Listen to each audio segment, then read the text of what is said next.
The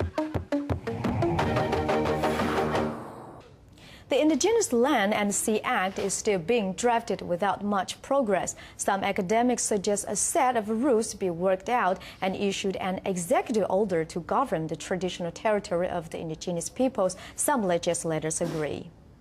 The basic law has been enacted, but enforcing regulations and laws are waiting to be drafted.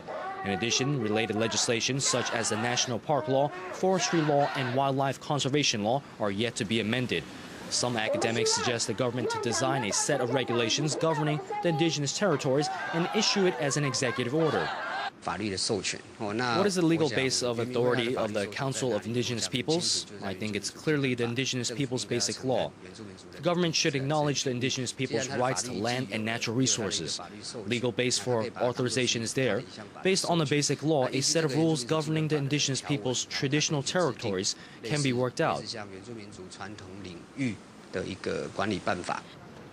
Legislators said it is feasible before the enforcing regulations are passed, but it must be supported by the related administrative units. Before the passage of the Indigenous Land and Sea Act or Autonomous District Bill, the executive order is applicable. I agree with the theory on how we lost our traditional land during the martial law period. How did we lose it? It was all through an executive order. If the executive order is issued solely by the CIP, the Forest Bureau may not accept it. I think related administrative units and even the court may not take the order. The concept of traditional territory is very abstract, and it's only contained in an academic term.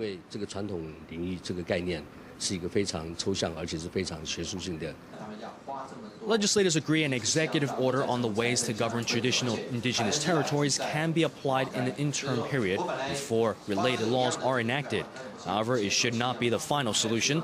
Legislators said only well-designed laws can truly protect the rights of the indigenous peoples. TITV Weekly.